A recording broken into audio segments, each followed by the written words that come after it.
Hello everyone. Mechanism of organic reactions की जो unit हम लोगों ने स्टार्ट की थी प्रीवियस लेक्चर में,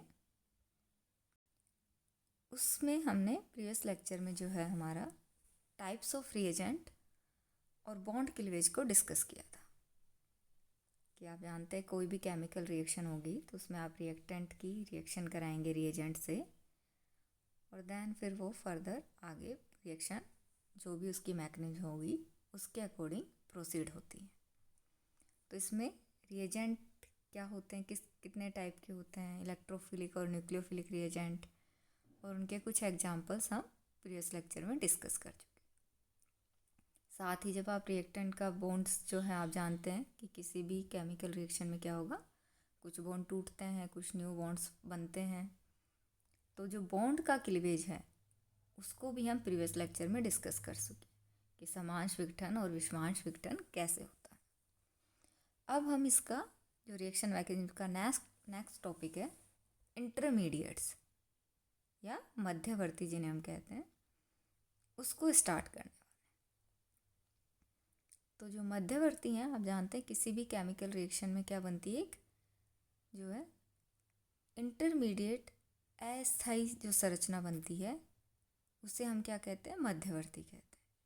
कि रिएक्टेंट्स के जो बॉन्ड्स हैं वो कुछ बॉन्ड टूटे या उसने रिएजेंट के साथ रिएक्शन की जिसके कारण बीच में क्या बनती है, एक अनस्टेबल स्ट्रक्चर हमें प्राप्त होती है जो कि ना तो रिएक्टेंट है ना ही हमारा प्रोडक्ट है, बीच की स्ट्रक्चर होती है। तो उस रिएक्शन स्ट्रक्चर को हम क्या बोलते हैं, मध्यवर्ती बोलते हैं। और ये मध्यवर्ती जो है वो डिफरेंट रिएक्शंस में डिफरेंट हमें प्राप्त हो सकते हैं। कि कई तरह के मध्यवर्ती है, चाहे वो हम बात करें फ्री रेडिकल की, कार्बकैटायन की, कार्बेनाइन की, या नाइट्रीन, बेंजीन, बेंजाइन जो है। तो ये सभी जो इंटरमीडिएट हैं उनको हम इस लेक्चर में डिस्कस करें। तो ये इंटरमीडिएट्स को आप नई टर्म नहीं है, पहले भी इसको डिस्कस कर चुके हैं। 11th में भी जब आप रिएक्शन मैकेनिज्म स्टार्ट करते हैं तब भी ये टॉपिक्स आपके आते हैं कि क्या क्या इंटरमीडिएट होते हैं।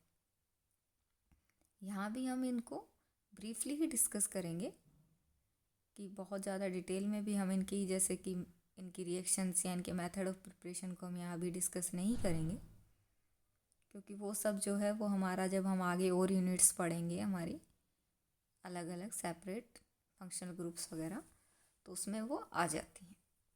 ये जो चैप्टर है हमारा रिएक्शन मैकेनिज्म का, ये एक तरह से हमारा रिवाइज करने के लिए एक चैप्टर दिया गया है कि जो भी हमारे रिएक्शन ऑर्गेनिक रिएक्शंस की जो कॉन्सेप्ट्स हैं हमारे मैकेनिज्म के, उनको हमें इसमें इस चैप्टर में ब्रीफली रिवाइज करना है कि जिससे कि हम जो हमारे आगे के जो चैप्टर्स हैं उनमें इन सब कॉन्सेप्ट्स को अप्लाई कर सकें, इनमें जब रिएक्शंस पढ़ेंगे उनमें। तो यहाँ भी हम इन इंटरमीडिएट्स को ब्रीफली डिस्कस करने वाले हैं कि ये क्या होते हैं, इनकी स्ट्रक्चर वगैरह क्या होती है। तो जब फर्स्ट जो इंटरमीडिएट हम आज बात करेंगे वो है कार्बन मुक्त मूलक या जिसे हम कहते हैं फ्री रेडिकल। तो समांश विखंडन में हमने देखा था कि ये किससे बनते हैं, समांश विखंडन से, जिसमें कि जो आपका रिएक्टेंट का बॉन्ड होगा उसका जो है homolytic cleavage means equal distribution of electrons होता है कि बॉन्ड के दोनों इलेक्ट्रॉन में से एक इलेक्ट्रॉन एक रिएक्टेंट के पास और दूसरा दूसरे के एटम के पास चला जाता है, और दोनों ही एटम्स पे एक एक अनपेयर्ड अयुग्मित इलेक्ट्रॉन वहाँ पे रह जाता है। इस अयुग्मित इलेक्ट्रॉन युक्त जो मध्यवर्ती हमें मिला है यहाँ पे समांश विखंडन से, इसी को हम कार्बन मुक्त मूलक कहते हैं। क्योंकि आप जानते हैं कि हम ऑर्गेनिक केमिस्ट्री पढ़ रहे हैं तो मोस्टली जो रिएक्टेंट्स के बॉन्ड होंगे वो कार्बन कार्बन बॉन्ड की बात कर रहे हैं। तो समान विखंडन से आपको इस तरह से कुछ कार्बन मुक्त मूलक मिलता है। तो कार्बन मुक्त मूलक की अगर हम बात करें तो जैसे अभी हमने इसमें देखा कि इसमें क्या होगा, एक अयुग्मित इलेक्ट्रॉन होगा, और जब एक अयुग्मित इलेक्ट्रॉन है तो आप जानते हैं कि इलेक्ट्रॉन्स के नंबर क्या हो जाएगा, ओड नंबर होगा, विषम संख्या में इलेक्ट्रॉन्स होंगे, क्योंकि बाकी तो बॉन्ड पेयर है, वहाँ तो 2 इलेक्ट्रॉन आ जाएंगे, लेकिन अयुग्मित इलेक्ट्रॉन का एक ही इलेक्ट्रॉन है। तो टोटल जो इलेक्ट्रॉन्स के नंबर होंगे इसमें वो विषम संख्या में होंगे। और इसमें क्या है कि कोई भी चार्ज जो है वो कार्बन मुक्त मूलक पे नहीं होता, सिर्फ एक अयुग्मित इलेक्ट्रॉन होता है, कोई पॉजिटिव या नेगेटिव चार्ज यहाँ पे नहीं होगा। और जितने भी इंटरमीडिएट्स होते हैं वो सभी क्या होते हैं, क्रियाशील होते हैं, क्योंकि ये अनस्टेबल स्ट्रक्चर्स हैं, तो ये आगे फर्दर रिएक्शन करके प्रोडक्ट में चेंज होने की टेंडेंसी सभी, ऑलमोस्ट सभी इंटरमीडिएट की यही टेंडेंसी होती है कि वो अस्थायी और अत्यधिक क्रियाशील होते हैं। अगर कार्बन मुक्त मूलक की हम स्ट्रक्चर की बात करें तो कुछ इस तरह की स्ट्रक्चर होती है। जैसे अभी देखा हमने, कार्बन पे एक अनपेयर्ड इलेक्ट्रॉन होगा और इसकी 3 वैलेंसी जो है वो 3 सिग्मा बॉन्ड बनाएंगी। वो किसी भी एटम के साथ बना सकती हैं, कार्बन, हाइड्रोजन या कुछ और एटम।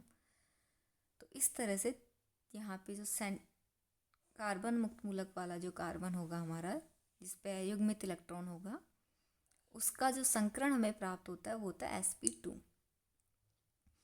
और इस sp2 में जो 3 संक्रित कक्षक है वो तो 3 सिग्मा बॉन्ड बनाएंगे, जैसे अभी हमने यहाँ देखा। और एक जो असंक्रित कक्षक बचेगा उसमें क्या रहता है, हमारा अयुग्मित इलेक्ट्रॉन रहता है, जिसकी स्ट्रक्चर को आप कुछ यहाँ पे इस तरह से देख सकते हैं। ये आपको दिख रहा होगा कि 3 सिग्मा बॉन्ड जो है वो बन गए, और एक जो आपका अयुग्मित इलेक्ट्रॉन है वो जो आपका जो असंक्रित कक्षक रह गया था उसमें रहता है। तो ये तो होगी इसकी स्ट्रक्चर कि कार्बन मुक्त मूलक कैसे बनता है, स्ट्रक्चर क्या होती है। अब बात करते हैं जो मोस्टली क्वेश्चंस इन पे पूछे जाते हैं मुक्त मूलक या जितने भी मध्यवर्ती हैं, अभी हम आगे कार्ब कैटायन और कार्ब एनायन पढ़ेंगे, उनमें भी इनकी स्टेबिलिटी पे बहुत क्वेश्चन आते हैं कि कुछ आपको एग्जांपल्स दे देंगे फ्री रेडिकल के या कार्ब कैटायन के, और उनको स्टेबिलिटी के ऑर्डर में अरेंज करने को बोला जाएगा। तो जब हम इनकी स्टेबिलिटी की बात करते हैं तो कार्बन मुक्त मूलक के स्थायित्व का क्रम आपको यहाँ दिख रहा होगा कि जो टर्सरी है वो सबसे ज़्यादा स्टेबल है, तृतीयक मुक्त मूलक, और प्राथमिक या मैथिल मुक्त मूलक जो है वो सबसे कम स्टेबल होता है। इसी तरह अगर मुक्त मूलक में आप देखें कि इसमें अगर कहीं रेजोनेंस पॉसिबल हो या हाइपर कॉन्जुगेशन पॉसिबल हो तो इनका स्थायित्व क्या है, बढ़ जाता है। अनुनाद होगा तो सबसे ज़्यादा स्थायी होगा, अतिसंयुग्मन होगा तो थोड़ा कम। इसी तरह प्रेरणिक प्रभाव, ये सभी वो फैक्टर्स हैं जो कि किसी भी इंटरमीडिएट की स्टेबिलिटी को इफ़ेक्ट करते हैं। और जितना ये इन फैक्टर की वजह से इंटरमीडिएट का जो इलेक्ट्रॉन्स हैं उनका परिक्षेपण हो पाता है, उनकी जो भी उन पे चार्ज है या उन पे जो इलेक्ट्रॉन है वो कम हो पाते हैं, तो उससे उनकी स्टेबिलिटी बढ़ती है। जैसे कि आप यहाँ ऑर्डर में देख सकते हैं कि इंटरमीडिएट की स्टेबिलिटी का ऑर्डर की सबसे कम प्राइमरी है, जो प्राथमिक आपका मुक्त मूलक होता है, देन ये यहाँ तक आपके टर्सरी मुक्त मूलक तक, देन ये कुछ आपके रेजोनेंस के एग्जाम्पल आ गए। बेंजीन रिंग, बेंजाइल जो है, बेंजीन रिंग जितनी ज़्यादा होगी उतना ही ज़्यादा जो आपका जो अयुग्मित इलेक्ट्रॉन है उसका परिक्षेपण संभव है, तो उतनी ज़्यादा उसकी स्टेबिलिटी होगी। तो इस तरह से आप मुक्त मूलक के स्टेबिलिटी का ऑर्डर बता सकते हैं। नेक्स्ट जो हमारा इंटरमीडिएट है वो है कार्बोनियम आयन, या जिसे कह ले कार्ब कैटायन भी कहा जाता है, जिसमें कि कार्बन परमाणु पर क्या होता है, पॉजिटिव चार्ज होता है। ये मुक्त मूलक हमें ये मध्यवर्ती हमें कैसे मिलता है, जो हमारे रिएक्टेंट के बॉन्ड है उनके विषमांश विखंडन से ही हमें मिलता है कि बॉन्ड के दोनों ही इलेक्ट्रॉन अगर किसी एक की तरफ जा रहे थे परमाणु की तरफ, मीन्स उनकी इलेक्ट्रॉन नेगेटिविटी में डिफरेंस था, तो एक पे क्या आ रहा था, पॉजिटिव, और एक पे क्या आ रहा था, नेगेटिव।